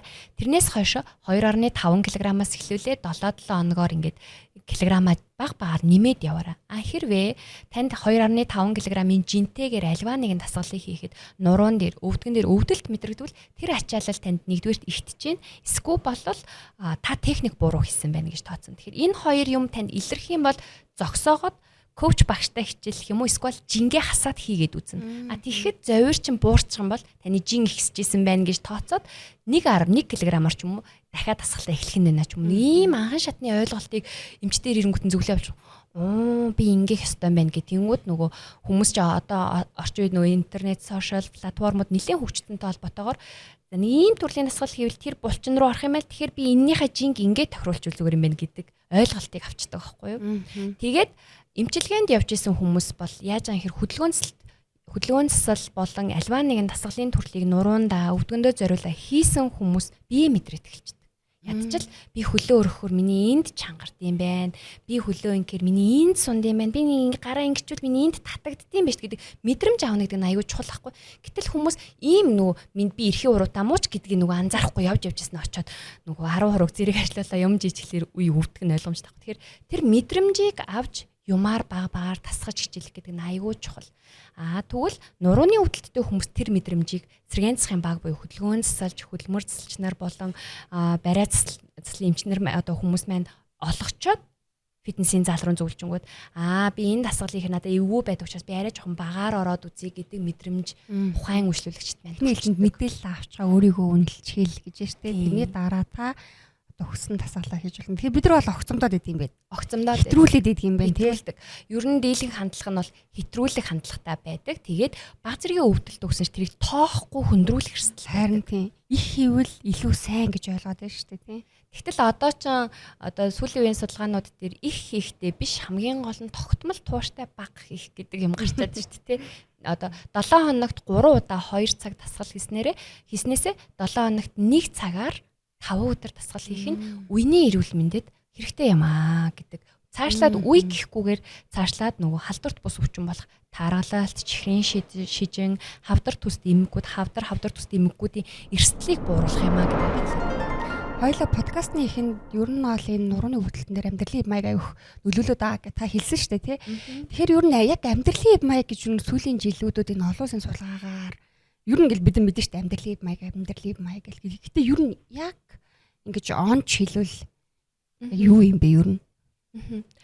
За сүүлийн жилүүдэд бас давхар сурж байгаа. Амьдралын хэв маягийн ангаах ухааны коллежид бас сурж байгаа. Баяр хүргэе. Баярлалаа. Онлайнаар суралцаж байна. Тэгэхээр яг олон улсад амьдралын хэв маяг буюу хувь хүний энэ хэв маяг нь 6 хүчин зүйлтэй холбоотой буюу энэ 6 хүчин зүйл маань жигд баланстай тэнцвэртэй байх юм бол энэ хүнийг амьдралын хэв маяг сайтай хүн байна гэж үнэлж байгаа байхгүй. За тэнд нь юу орж байгаа гэхээр номер 1 зүгээр тасгал хөдөлгөөн орж байгаа. Хоёрдугаарт хооллолт орж байгаа. Эрүүл зүй зохистой хооллолт тахна шүү дээ. За гуравдугаарт нийгмийн зүй зохистой харилцаа гэж байгаа. Нийгэмч гэхгүйгээр ер нь бол нийгэм гэдэг нь бид нарын гэр бүл орчин, ажлын газрынхаа орчин, тэгээд нийгэм буюу одоо өнөөдөр зөрөөд өнгөрч байгаа цагтаа орж ийн, өнөөдөр үйлчлүүлж байгаа эмч орж ийн, энэ харилцаа зүй зохистой байх гэж байгаа юм тий. Гуравдугаар хүчин зүйл нь болохоор чанартай нойр чанартай байх хэрэгтэй гэж үзэж байгаа. За тавдугаарт нь юу орох уу гэхээр стресс менежмент. Энэ стрессийн түвшин өндөртэй одоо нийгэмд бид нар амьдарч хат энэ стрессийг менежлэхгүй болвол менежлж чаддаггүй болвол та амьдралын хэм маяг чинь доголдолтой л явж ийн гэж үзэх гээд байгаа байхгүй. 6 дугаар хүчин зүйл нь хорц зуршлын хэрэглээ гэж байна. Тэгэхээр хорц зуршлын хэрэглээ дээр мэдээж архи тамхи за тэгээд мансууруулах сэтгэс нөлөөт эм гэдэг зүйлүүд орчиж байгаа. Тэгэхээр энэ эмийн хамаарал архи тамхины хэрэглээ өндөр байх нь хувь хүний амьдралын хэв маягийг доош нь татдаг буюу амьдралын та 1000 дасгал хөдөлгөөн хийдэг сайхан нойр авчтай нөгөө хүмүүстэй ингээд маш сайхан харилцдаг тий стрессээ ингээд дасгалаа хийгээ бууруулцдаг юм байлаа гэд та гадаагаар электрон тамхи татчихвэл таны лайфстайл буюу амьдралын хэв маяг чинь муу байна л гэж нэг нэг мөчр нь байхгүй байна л гэж үзэх гээд байгаа байхгүй. Тэгэхээр энийг цогцоор нь бөөнөр нь сайн авч явах юм бол хувь хүн бүр энэ 6 дээрээ жигт ингээ хариуцлагатаар анхаарах юм бол халдварт бус өвчнүүд болох одоо таргалалт, чихрийн шижин, хавдар, зүрх судасны эмэггүүд за дээрэс нь нэмээд одоо энэ архаг өвдөлтүүд болох нуруу үе мөчний өвдөлтүүдээс 80% хүртэл сэргийлэх боломжтой байна гэж үзэж байгаа. 80% гэдэг чинь амар өндөр тоо шүү. Айгүй өндөр тоо. Тэгэхээр өсвөр наснаас нь буюу 18 наснаас эхлүүлээл энэ хувь хүний дадал зуршлаар явагддаг амьдралын хэм маягийн 6 хүчин зүйл дээр анхаарах юм бол 50, 60, 70 наслтлаа саяны хилдэг одоо бидний дэлхийн нийтийн тахал болоод байгаа хүчнүүдээр өвдөхгүй байх боломж нь байна гэдгийг олон улс батлаад гаргацсан байна. Саяны дээр таны хэлсэн дээр нь стресс менежмент аягүй сонирхолтой байна л да. Стресс менежмент юу нь яаж яваад нурууны өвдөлтөө бас холбогдоод байна? Таны сонсогч нарт маань ингээ аягүй тайлбарлаж хэлвэл. За, стрессийн түвшин өндөр байгаа л байх юм бол стрессийг одоо та зүү зохистойгоор тайлж чадахгүй, тэр яг биесээ гадагшлуулж чадахгүй, одоо шинж тэмдгийг бууруулж чадахгүй л байх юм бол нуруутай хэрхэн холбогдсон хэрэг нурууны эргэн тойрон, хүзүүний эргэн тойрон, бидний бие махбод эргэн тойрнодог булчингийн одоо хэсгийг мань чангаруулдаг. Байнгын юм зүгт эсвэл тэмцэх гэдэг дохиондоор ингээ стресс гэдэг чинь биеэ хураагаал бүх юм чангараал ингээл байлгадаг төвшин байхгүй. Тэгэнгүүт энэ чангарлын доор юу оршиж байгаа? Бидний тулгуур эрхтнүүд доор нь хөөрхий ингээ базагдаа шахагдаад оршиж байгаа байхгүй. Тэгэнгүүт энэ стрессийн төвшин нэгдүгürt өндөр байх, хоёрдугаар олон сар, жил үргэлжлэх тусам нурууны өвдөлтийн давтамж ихсчихдээ. Тэгж холбогдож байна. Стрессний шалтгаантай нурууны өвдөл гэж бас байх нь шүү дээ. Байдаг. Стрессийн шалтгаантай булчингийн чангаралтай холбож үзэж болно. А хоёрдугаар стрессийн одоо тэр стрессийн үед ялгарч байгаа дааврууд өөрөө нурууны өвдөлтийг үүсгэж байгаа одоо тэр хүчин зүйлээс болж байгаа байхгүй. Тэгэнгүүт мянга бид нар сэргээн цагын төв дээр ирээд эмчилгээнд орох, йогийн төв дээр очиж йог хийгээд нуруугаа хайрлаад байх. Гэтэл замын дүүжрэлт очиж стресстэй ямар их бөглөртэй юм бэ? Толгоо өвдчлээ, ингэчлээ гэдэг ах юм бол тэр өвдөлтийг байрч авахд бид нар айгүй хэцүү болчдаг. Нэгдүгээр, хоёрдугаар давтамжаас нь сэргийлж чадгаа болчихно. Яа тэгэхээр анхдагч хүчин зүйл нь стресс учраас тийм яг зөв стрессээс шалтгаантай тэр хүний нуруу өвдөд нь штэ сэтгэл гутрал түгшилтэй одоо стресстэн цаашаа даамжаа сэтгцийн гаралтай өвчнүүд болохоор сэтгэл түгшил сэтгэл гутрал гэдэг эмэггүй талаад эднэр нь өөрөө нурууны өвдөлттэй холбоотой болчих. Яг нэг уйлдаж ингэж яваад байхгүй. Стрессийн түвшин өндөртэй хүмүүс нурууны өвдөлтөөр өвдөөд нурууны өвдөлттэй хүмүүс стресс өндөр байна. Айгу дахин анхдагч юу, өндөг анхдагч юу гэдэгтэй яг ижилхэн болоод байна гэсэн. Тэгэхээр энэ дээр анхаарахгүй болвол мянга сайхан барай хэлгээд энэ төр гэдэг үгнүүдийг би бол үйлчлэлчтэй маш их хэлэх дуртай. Та тэнд очиж анхаарад байдаг таны хувь хүний энэ стрессийн түвшин өөрийн бууруулж чадах боломжтой стрессээ хянж чадахгүй болвол тэрийг биесээ гадагшлуулж чадахгүй болвол нэмэргүй байдаг шүү л. Тэгэхээр ингээд нэг цогц юм байгаа байхгүй тий. Бие махбод гэж чинь нэг нэгнээсээ ингээд шалтгаалдаг. Нуруу дангаараа оршин байдгүй тий. Булчин дангаараа оршин байдгүй тий. Хоорондоо сэтгэл зүрх бие махбод хамтдаа цогцоор нэг дор оршин байж. Тэр энийг яг цогцоор нь л авч явахгүй бол эргээд нөгөө нурууны өвдөл бидний амьдралын чанарыг бууруулах асуудлууд үүсдэг байна. Айгуу сонирхолтой байна. Энэ дэр хоолт бас эргээд дахиад нурууны өвдөлттэй холбогддог. Тэгэхээр бид нар ямар амар юм комплекс ертөнцид амьдарч байна тий. Харин тий. Тэгэхээр нөгөө хооллолтыг бол буруу хоолны хэм маягтай байвал таргалалт үүснэ. Таргалалт гэдэг бол илүүтэйгээр хевлийгээр хамгийн түрүү өөхөлдөг гэдгийг бид бүхэн бүгдээрээ мэднэ. Хевлийн өөхлөлт ихсэх тусам нурууны даралт ачаал ихсэж нуруу өвдөх шалтгааныг нөхцөлдүүлдэг гэдгийг бид нар бүгд мэднэ. Дээр нь нэмээд миний зүгээс өгөх зөвлөгөө нь одоо хоолтон дээр нөгөө өрөвсөл сэдрэгч хоолнууд гэж нэг юм гарчаад шүү дээ. Нөгөө түргэн хоол, шарсан, хуурсан хоолнууд, дээрэс нь пицца, бургер, сахар ихтэй ундаа, энергийн ундаа, сахартай кофе гэдэг зэргүүд маань өөрөө бие махбодод буюу бодис солилцоонд ороод өрөвсөл сэдрэгч гэдэг нөгөө статустаа орчдөг юм байна л да. Тэгээ өрөвсөл сэдрэгч хоол хүнснүүдийн төрлөг. Тэнгүүд нурууны өвдөлтийн үед одоо архаг өрөвсөл гэж тогтдог учраас шинжилгээ өгөөд үзэхээр архаг өрөвслийн шинжилгээнүүд өндөрсөө гараад ирдэг. Тэнгүүд амаар орж байгаа нөгөө хэд боловсруулсан хоол хүнс маань цуснд архаг өрөвслийг өсгөждөг учраас хаана одоо хүч султай байна, хаана илэгдэлт процесс, өрөвслийн процесс өрнөх боломжтой юм гэхээр нуруу руу очиод нурууны бүтэц жаахан сул байвал тэнд очиж өрөвслийг сэдрэх боломжтой байна гэж үзэж байгаа. Тэгэхээр олон улсад юу гэж үзэж байна вэ гэхээр биеийн жингээ барих зорилгоор маш гоё амтлаг смути хэрглэж болж энокей турах зорилгоор хэрглэж болж байна. Хоёрдугаар даалт энэ инфламатори тий биеийн нийт архаг үрвслийг бууруулах зорилгоор тэр гоё смутигээ хэрглэж угаач энэ нь дажээ цаашаага нурууны өвдөлт нөлөөдлөөд нь штэ гэдгийг судлаад гаргаад байгаа гэсэн. Гэтэ яг судалгаа хомс байна. Жил ирэх тусам энэ бол нэмэгдэх нь тодорхой байгаа. Тэр ер нь эцэст бидний идж байгаа хоол хүнс чинь яг явандаа бол нурууны өвдөлтөд бараг шууд холбогдож болохоор айгүй өрмөцтэй. Тэгээ ер нь бол хоол хүнс нойр ингээл бас нойргүй бол хамгийн ухаантай бол унтсан үнийг хэлнэ гэд тэрнтэй адилхан ер нь л энэ саяын таны хэлсэн амьдралын эрүүл амьдралын хэв маяг гэж ороод байгаа. Тэр энэ 6-аг заавал зургуулгын яг бүгдийг л яг барьж авахгүй бол аль нэг нь доголдоход л буцаал бие биендээ ингээд нөлөөлөд явцдаг. Энэ дундаасаа бас нэг ингээ манайхны дунд түгээмэл мэддэггүй ч юм уу даар дэр гэдэг юм дунд мэдээсэй гэж хүсэж байгаа зүйл юу байна уу гэхээр нөгөө тамхины хэрэглээ. Тамхи нурууны өвдөлтөнд яаж нөлөөлдөг юм ингээд амар ойлгомжгүй байгаа. Тэгэнгүүт нурууны нуглам хоорондын ясыг жиргэлж байгаа жиргэвч гэдэг бид нар диск гэдэг аюу сайн мэднэ тий.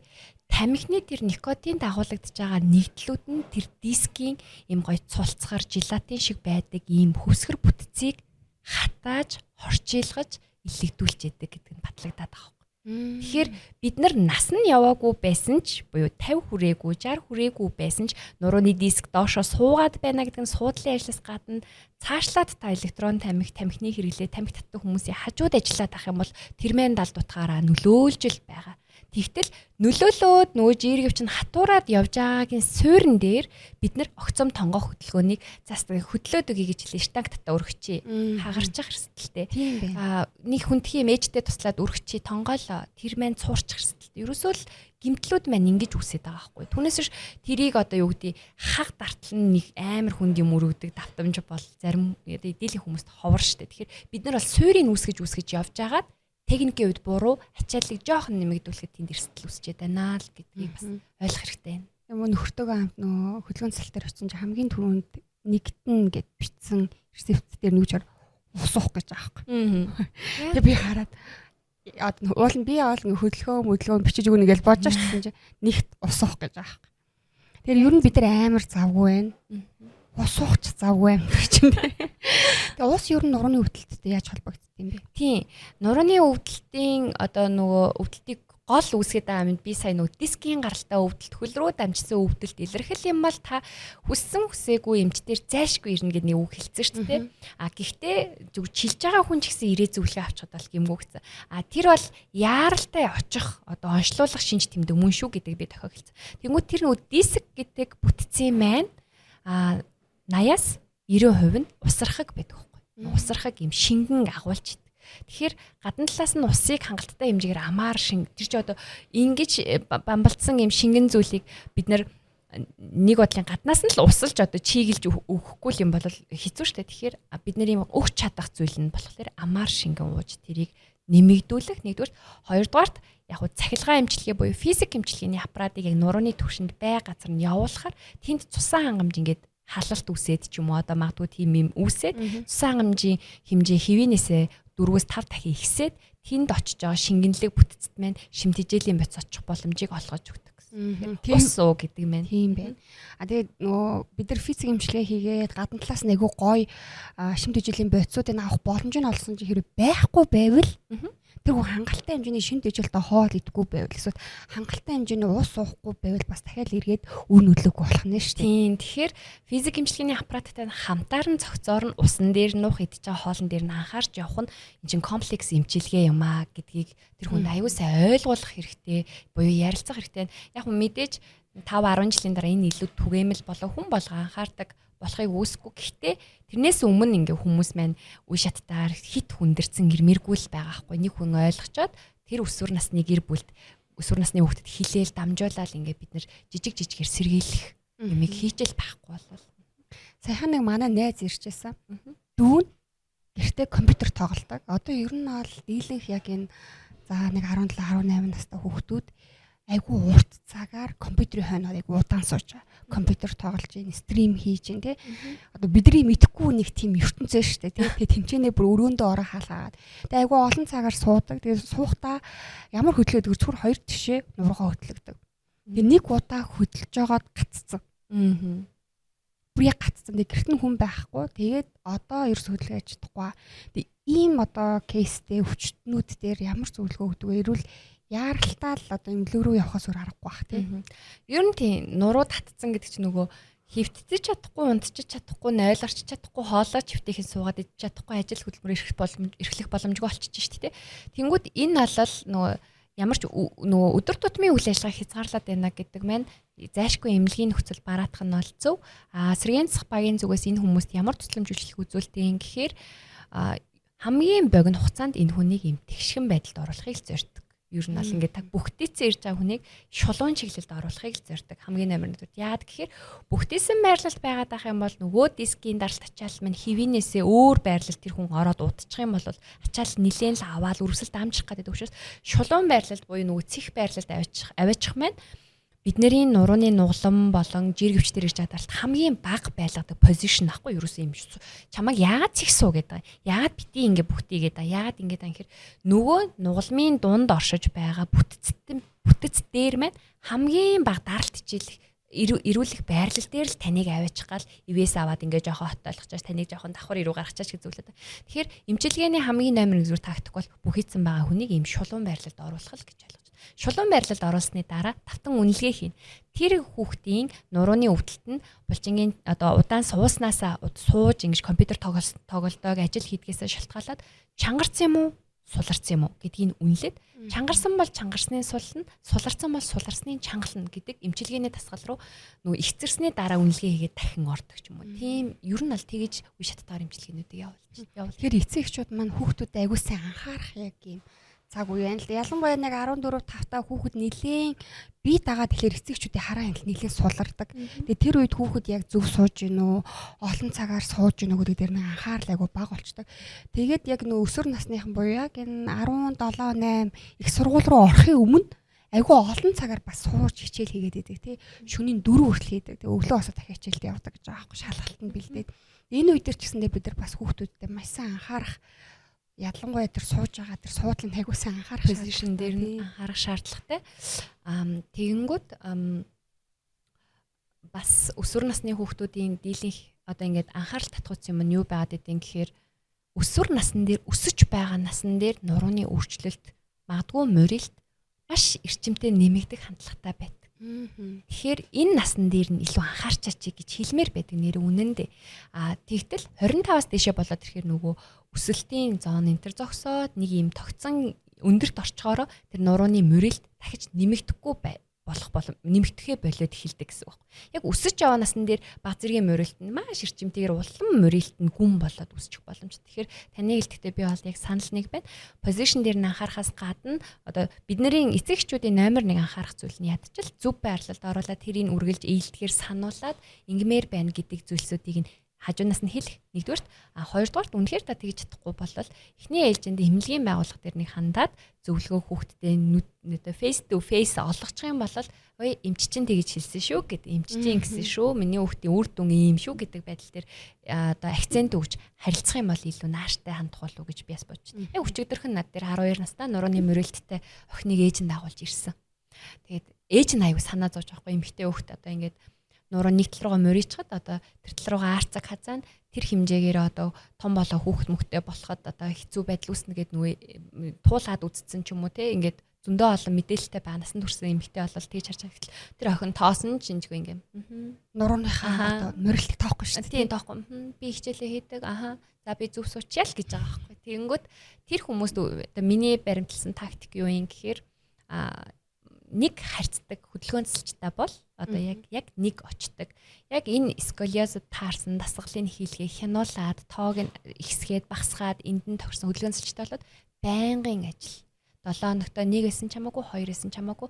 Тэгээд 1-2 удаа хөдөлгөөнцөлчтэйгээ ажил, бусад өдөр нь та хяна. Болохгүй бол хөдөлгөөнцөлчтэй нь одоо юу гэдэг интернетээр холбогдуулаад хий гэдэг байдлаар ингэж бас болох юм байна гэд тэр хүн мэдээлэл аваад ерөөсөө хэрэгжүүлж болох юм байна гэж явж байгаа юм. Энийгээ мэдгүй йогийн төвд чандах юм болов уу, энэ охины фитнес болох юм бол энэ чигт нь орхих юм болов уу гэдэг бөө эргэлзээтэй л ээж ирж байгаа. Харин тийм. Тэгэхээр сэргээн засгийн эмчтэр ч юм уу ер нь бол ирж байгаа хүмүүст айл болох нөгөө элементарны basic хэрэгжүүлж болох уу залхамуудын зөвлөд энэ нь маш үнцэнтэй шүү гэдгийг ойлгуулж явах нь бас айгу гайхалтай гоё байдаг яг тухайн үедээ. Тэгэхээр хүүхэд олон дээр ирж байгаа өвчтөн болгон дээр яг тохирсон тодорхой яг тэр зөвлөмжүүдийг өгдөг байна шүү дээ. Гэхдээ ингээ таны мэрэгжлийн хамгийн гоё нь үр дүнг хараад тайвуу сэтгэл ханамж авдаггүй. Ер нь таны мэрэгжлийг хамгийн гоё нь танд юу тийм ялтчгүй үр дүнг хараад буюу нөгөө бүхийдсэн байсан хүн тэгшэрч орж ирээ. За сайхан боллоо гэж гарах бол хамгийн гоё үр дүн. Хоёрдугаарт болохоор тэр хүн одоо өнөөдрийн сэдв болон дийлэнх манай үйлчлүүлэгчд ихэнх нь нурууны өвдөлттэй байдаг учраас нурууны өвдөлт чинь юм комплекс арга хэмжээг авч иж надаас шалтгаалсан зүйл юм байна штэ гэдгийг мэдэж гараад би хэрэгжүүлээд за би одоо эндээс гараад өдөрт хөнгөн алхдаг болно. За би энэ хоолн дээр нэрээ анхаарахгүй бол гэд гарч байгаа буюу тэр нөгөө өөрийн амьдралын хэм маяг дээр жижигхэн өөрчлөлт хийгээд зориглоод гарч байгаа хүмүүс бол маш надад ингээд бүр багтал төрүүлдэг. Тэгээд Grand Med эмнэлгийн сэргээн засгийн төвөнд цаашдаа эдгээр хүмүүсээ эргээд үр дүнгийн хянах эмчилгээнүүдийн алхмуудыг бас үе шаттайгаар хэрэгжүүлэх гээд эхэлсэн байгаа. Ер нь бол нөгөө лайфстайлаа буюу хоолтой хэр барьж байгаа гэдгийг хянах, тэгээд давтан ирж үзүүлэх, за тэгээ бүр урт хугацааны сэргээн засгийг үргэлжлүүлэх ч юм уу те нөгөө амьдралын хэм маягийн эмчилгээг нь яагаад эмнэлэг дээр ингээд 7 хоногт нэгээс 2 удаа ирээд зөвлөгөөгөө аваад дахин нүрээ хараад уулзалт хийгээд тэрийгээ гэртээ хэрэгжүүлээд явж болохгүй урт хугацааны сэргээн засгата энийг бас тусгаж өгөхөөр ажиллаж байгаа. Сайхан мэдээ байна. Ялангуяа нэг удаа зөвлөөд орхих биш те. Тэр хүнийгээ дахин дуудаад яг тэр зөвлөгөөг дагсан уу? Тэр өөрчлөлт байна уу? Одоо дараагийн түвшинд бид нар юу хийж болох вэ гэдэг хэлж өгнө гэдэг бол амар том зүйл байгаа байхгүй. Яг тийм цогцоор нь авч үзэж штэ те. Харин те. Тэгэхээр Grand Med эмнэлэг нь ерөнхийдөө бас нөгөө нуруу нугас бичил мэс заслаараа маш одоо юм давмгаа үйлчлүүлэгчд маань ханддаг учраас ядаж энэ нуруу хүзүүний асуудлыг цогцоор нэмчилж гинсэн л гэдэг дээр зорж байна. Түүнээс биш бүх өвчин дээр гэд ярьчих юм бол энэ нөгөө одоогийн яг нөхцөл байдал дээр одоогийн түвшин дээр бас боломжгүй зүйл. Тэгэхээр нурууг одоо номер 1-р нурууны өвдөлтийн үе шат чи эхлээд лайфстайлын эмчилгээ явах хэрэгтэй. Тухайн хувь хүний амьдралын хэм маягийг нь эмнэлгийн бас нөхцөл зөвлөх хэрэгтэй. Хоёрдугаарт лайфстайлын эмчилгээ хийгээд тэр хүн хичээгээд байхад зовир шинж тэмдэг намдаа чадахгүй бол эмнэлгийн нөхцөл буй сэргээн засах тусламжлалыг аваад эмчилгээг авах хэрэгтэй. Гуравдугаарт нь тэр сэргээн засах эмчилгээ хийгээ үр дүнгүй бол нурууны тарилга руу орох хэрэгтэй ч юм уу. Тэгээд бүр үр дүнгүй бол нурууны хагалгаанд ордог ч юм. Ингээ үе шаттай явах хэрэгтэй байхгүй.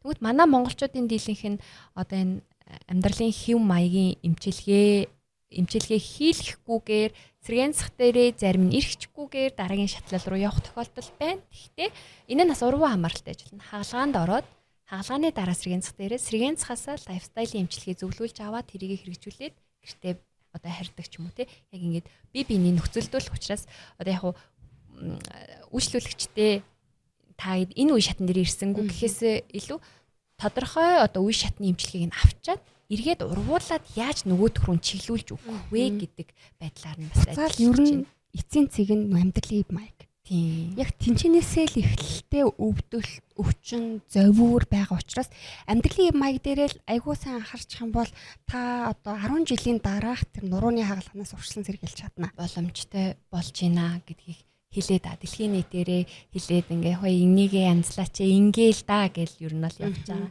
Түүнтэйч одоо тэр ч утгаараа бас маш олон эмнэлгүүд урьдчилан сэргийлэх төвүүдийг үр өгөөчтэйгээр ажилуулад хүмүүсийг бас онцлоод шаардлагатай эмчилгээнүүд хийгээд явж байна л да. Сүүлийн жилүүд энэ нүцгэн хөлөөрөө алхах гэдэг нэг юм эмчилгээ юм уу эсвэл хүмүүсийн дунд нэг юм тренд яваад байгаа шүү дээ тий. Хөлөөрөө алхах энэ юу нэг суугаа хүмүүс ер нь хэр нөлөөтэй вэ? Яг хөл нүцгэн байгаль алхахыг ярьж байна уу? Тий. Яг нурууны өвдөлттэй бол яг нөгөө хөлөөрөө одоо ингэж алхах нь шууд утгаараа нөлөөтэй гэж үзэхгүй. Гэхдээ тулгуур эрхтэн тогтолцоо буюу биеийн байрлал гэдэг нэг юм байгаа. Арга ясны тогтолцоо гэсэн юм байгаа шүү дээ. Тий. Одоо ингээ хотгоор гүдгэр хотгоор ийм тэгш хэмтэй энэ байдлуудад хамгийн номер 1 нөлөөлдөг зүйл нь хөлийн тавилт зөв байх юм бол дээшээ бүх үеднүүд маань жигтгэн байх боломжтой хундамн зүг байх юм бол боломжтой гэж үздэг. Тийм учраас хөлийн хөдөлгөөн буюу хурууны хөдөлгөөн, тавхаан хөдөлгөөн, хөлийн уулнууд маань идэвхтэй бүх хэсгүүдээрээ одоо мэдрэмжүүдийг тэгшхэн авдаг гэдэг маань маш чухал хүчин зүйл болоо. Тийм учраас йог дээр ч юм олон улсын эмчилгээнүүд дээр гадаа байгаль даалах, хөлийн одоо нөгөө мэдрэлжүүлэлтийг сайжруул энэ гэдэг юмнууд бас явж байгаа. одоо жишээ нь миний хувьд би нөгөө хоол зөрчил үнсэн мэрэгчлээ шүү дээ. Хоол зөрчлийн хувьд ингээл 5 жилийн өмнө зөвлөгөөг бол хэрвээ та яг одоо амьдралын маягтаар анхаарахгүй бол та чихрийн шижинтэй боллоо. Гэж зөвлөгөө өгдөг. Тэгээ 5 жилийн дараа тэр хүний чихрийн шижинтэй дахиад уулзах хамгийн гонигтай байдаг байхгүй. Тэгэхээр тэр хүн 5 жилийн хугацаанд амар сайн анхаарсан бол тийш нэг гიშгэж орохгүйсэн. Гэтэл нэг гიშгээд орчих юм бол хизэж буцах боломжгүй өвчин. Тэгээ энэ дэр миний хувьд айгүй юм гонигтай хамгийн юм миний мэрэгжлийн хамгийн хэцүү надад санагддаг байхгүй. Таны хувьд одоо шинэ ингээ яг энэ хүн сэргийлж болох байсан шүү дээ. Эсвэл яг миний зөвлөгөөгөөрэ дагцсан бол гэдэг тийм кейс тань тохиолдож байсан уу? За яг одоо нөгөө нэг юм тулгуур эрхтний өвдөлт чинь нөгөө цочмог шууд нөгөө үр дүн гардаг зүйл биш байхгүй юу? Одоо нөгөө ингээд нурууны өвдөлт жишээлх юм бол өнөөдөр татаж оржсэн маргааш сэбгийтэл гараад ингээд өвчин нөмс цэцлэг хийж байгаа юм шиг юм цочмогоор нөгөө шинж тэмдэг нийлэрдэг. Гэхдээ яг нөгөө хувь хүнээ нөгөө эмгэнэлтэй кейс гэхээс илүү минийх бол илүү эерэг кейсүүд л байна л да. Одоо ингээд аль болох нөгөө зөвлөгөө өгсөн хүмүүс маань дагаад тавтан имчилгээнээрээс таны хилдгээр ингээд жилдээ нэг удаа имчилгээнд явчаад өдөр тутамдаа би ийм хийгээд ингээд сайжраад нурууны өвдөлтөд бүр ингээд мэдрэхэ болцсон гэдэг кейсүүд нь арай илүү байгаад байна. Тэгэхээр яг ингээд нурууны өвдөлтөд барихгүйгээр хагалгаанд орж мороод ингээд хүндэрсэн кейс гэвэл одоо яг санаанд бол орж ирэхгүй л байна. Тэгвэл дандаа гоё тий үр дүн гарсан юм өршлөлөгч нарт ийм хөрхийн эмчтэй юмнууд өөхөнд нь орж байгаа. Тийм баяртай байна. Манайхны одоо тэгээд бид хэдийн буюу эмнэлгийн мэргэжлэнүүдийн бас нэг хийх ёстой зүйл нь хяналт гэдэг зүйл айгүй дутуу юм шиг надад санагдаад байдгийн. Ер нь аль ч одоо нөгөө салбарынхны хувьд те дотор байж болно. Тэгээд дотор ялангуяа дотор зүрэх тэгээд хоолны салбарынхан зэргийн засгийн салбарах хяналт буюу яг хийж гин үү? Яг яаж гин? Одоо хэр байна? Яг одоо тань тохирж гин үү? Тохирохгүй бол энийг хасъя, энийг нэмье гэдэг.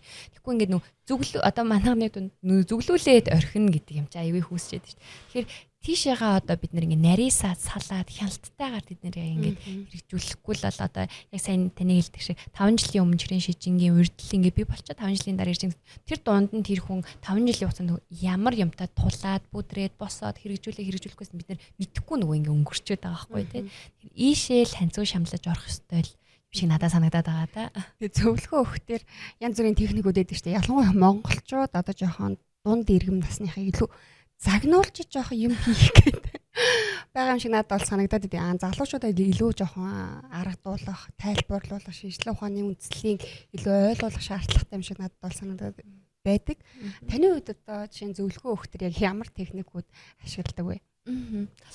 За миний туршлагаас ингээд харах юм бол пэйшенттэй буюу үйлчлүүлэгчийн аюул сайн юу яадаг. Нөгөө ойлгохыг гэх юм уу нөгөө статусыг ойлгохыг ч. Энэ хүн хэр зэргийн эрүүл мэндийн боловсралтай буюу энэ өөрчлөлтийг хийхэд энэ миний ярьж байгаа зүйлийг ойлгоход бэлэн байна уу гэдгийг аюул сайн.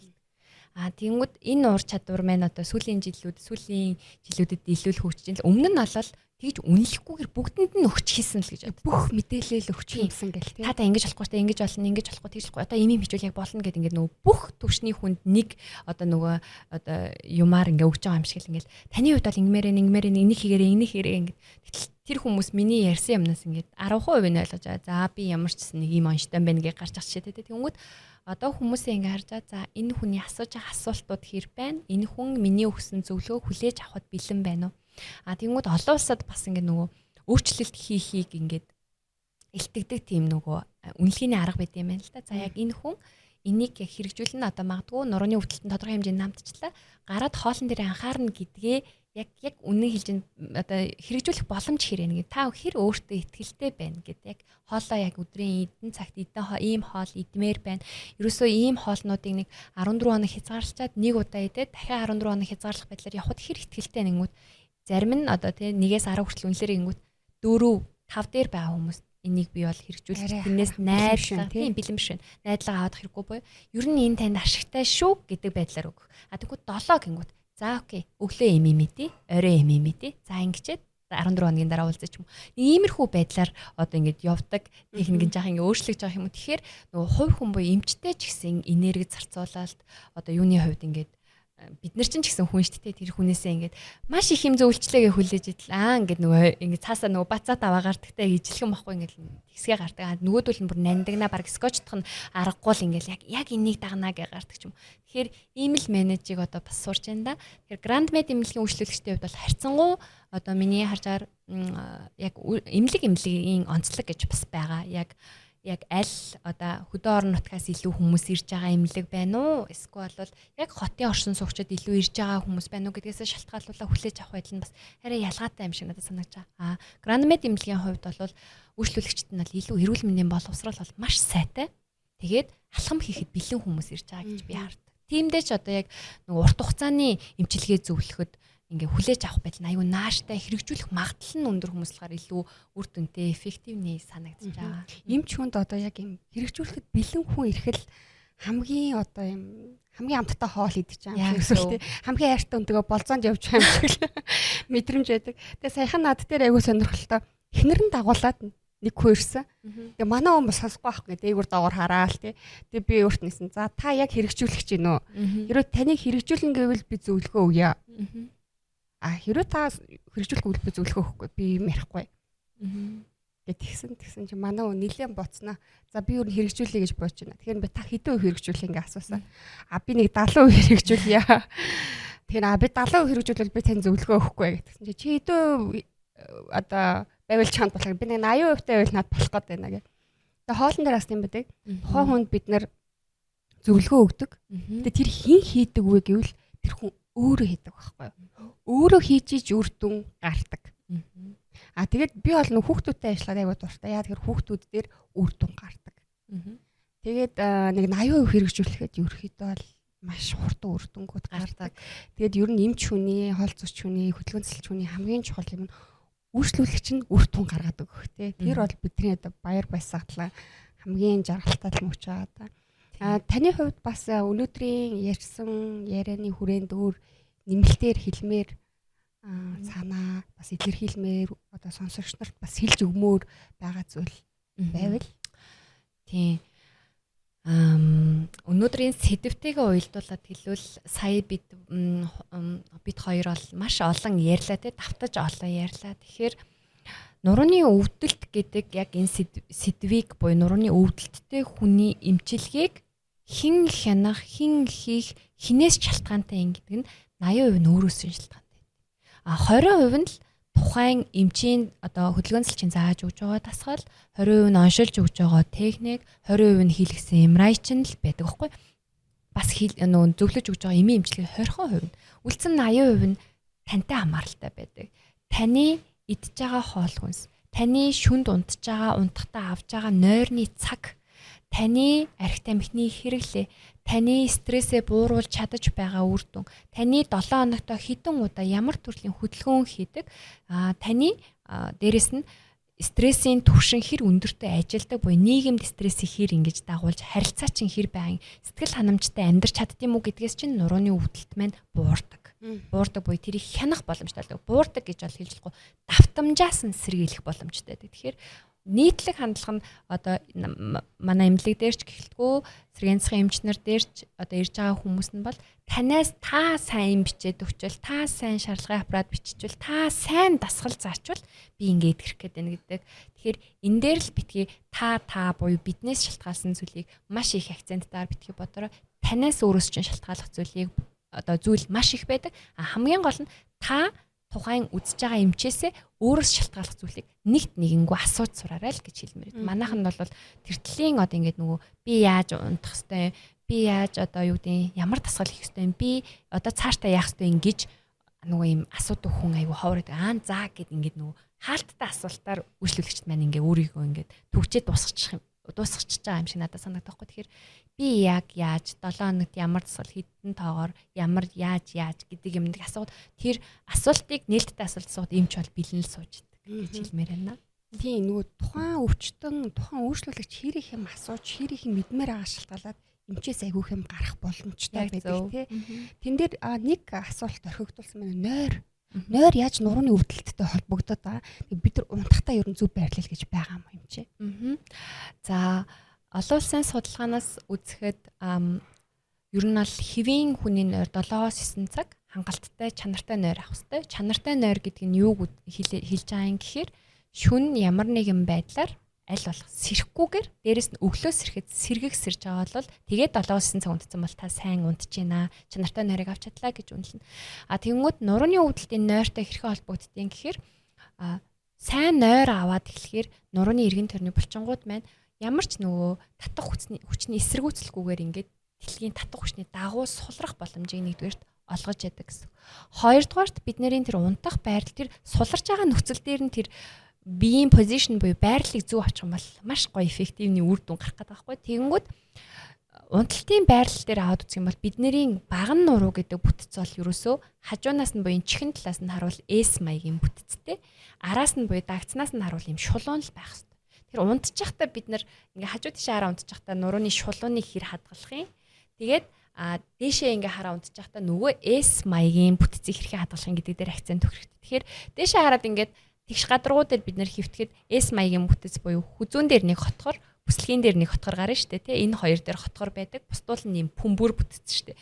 Тэнгүүд энэ хотгор дээр нь дүүргэх ивэс авах хэрэгтэй. Дээшээ харж унтахад хүзүүний нөгөө нэг хотгорыг үүсгэх ивэсийг доороос нь бүслэгийн нуруунд дээр ивэсийг доороос нь авч унтах хэрэгтэй. Эн чинь өөрөө хэрвээ энд ивэс авахгүй бол нөгөө S маягийн бүтцээ үүсгэж чадахгүйгээр тэгш гадаргуу дээр хотгор маань улам ингээ багасаад ингээ доошоо орчих ингээ доошоо яс маань ингээ дарагдчих боломжтой болчиход байгаа. Тэгэхээр доороос нь ивэд өгөх маань тэр S-ийг ингээ дүүргээд өгчөж байгаа гэсэн үг байхгүй. Тэнгүүд хажуу талаасаа хараад унтахад хитрхийн өндөр дэртээ ингээ унтчихъя гэж бодоход бидний нурууны шулуун хэмжээ чи яаж өөрчлөгдөхөр вэ?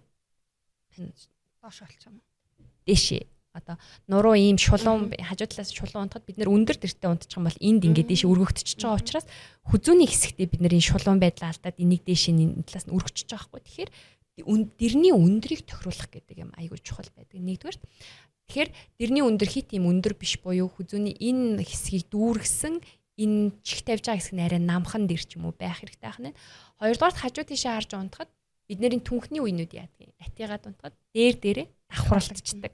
Тэгэхээр үеийг дээр нь ингээд давхралтахаар бидний арцаг мэн шилжих гэдэг юм байна л да. Тэгэхээр хоёр түнх буюу өвдөг завсраа дэр авчуулахаар юм хоёр түнх маань хүндий зайтай болоод арцаг урагшаа гулгаж ингэж нурууны доод үе маань урагшаа унахаас сэргийлж өгч. Тэгэхээр ийм дээшээ болон хажуу тийшээ харж унтах дээр ийм жижиг ивэсүүдийг аваад 7-9 цаг та нам унтчихвэл таны нуруу маш сайн recovery болоод босоод ирэх боломжтой байдаг. Чин унтж байхдаа байрлал өөрчилжүүл яах вэ?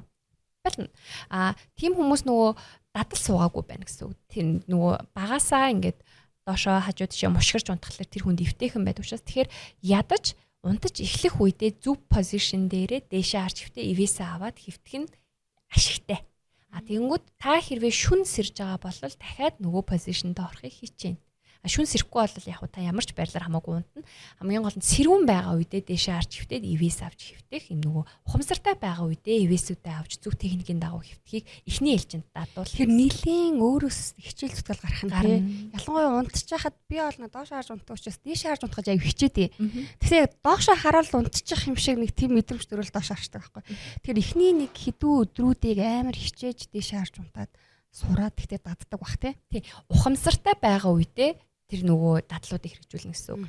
Одоо ингээд жишээлх юм бол эхний ээлжинд бид нэр зөв суух гэж хичээж явахдаа ингээд яарсан юм хийж явах үедээ би одоо зөв суух ёстой штэ одоо би ингэх ёстой штэ гэхээсээ илүүтэйгээр юм сул тайван ухамсарын хувьд тайван байгаа үедээ за нэг зөв суугаад ингээд бидээ дадуулаатахыг гэдэг байдлыг олон давтамжтай аваад ах юм бол та яарж байгаа үедээ ч нөгөөтгөө баримтлах магадлал нь өсчдөг баг. Тэгэхээр шантрахгүй байна. Тийм учраас 80% нь үргэлжлүүлэгчээс шалтгаалсан байдаг шүү. Яагаад гэхээр нурууны эмчилгээний хоногийн одоо тий идэвхтэй байгаа 10 цагийн чинь 1 цаг нь эмнэлэг дээр ирж эмчилгээ авч болох нь үлдсэн 9 цаг нь та тэнд сууж байгаа, хөвтж байгаа, унтж байгаа, идж байгаа, зогсож байгаа үйлдэлүүд хийж байгаа. Тэр үйлдэл дээр анхаарах, өргөж байгаа үйлдэлээр анхаарахгүй бол 1000 энд сайхан эмчилгээ хийгээд тэднэр нь буруу болвол тэгэхээр энэ бол хувь хүний амьдралын өөрийнх нь хэм маягаас шалтгаалсан л зүйл болж байгаа. За маш их баярлалаа. Өнөөдрийн подкастт хүрэлцэн ирж яг нурууны өвдөлттэй холбоотой маш цогц бөгөөд ийм амьдралд хэрэгжүүлэхэд айгүй ойлгомжтой мэдээлэл өгсөн удуул хэмжтэй баярлалаа. Тэгээд энэ удаагийн дугаар энэ хүрээд өндөрлөж байна.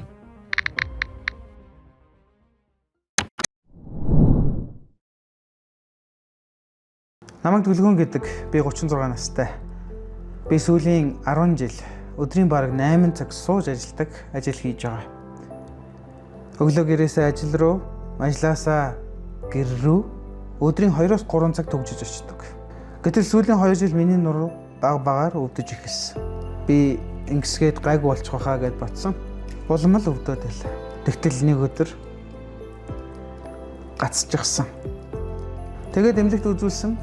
Сэргээн заслын эмч маань нурууны булчин хэд ачаалттай хөшиж богиносон байна гэсэн. Ингээд сэргээн заслах эмчилгээнд орсон, эхэндээ их өвдсөн, багаар өвдөлт нь багассаар байсан. Одоо хэвийн амьдрал руу орсон л доо. Гисэн хэдийч сэргээн заслынхаа эмчийн хийсэн олон зүйлийг хийх ёстой, амьдралынхаа хэм маягийг өөрчлөх ёстойгоо мэдсэн. Одоо би 40-50 минут суугаад заавал босч байгаа. Хэдэн секунд чадахгүй. Өдөр бүр баг ч ихсэн сонголтын дасгал хийж байгаа. Аль чадахынхаа хэрээр алхаж байна. Ингэж дордгоосоо минь урьдчилан сэргийлэх хэрэгтэйг мэдэж авсан.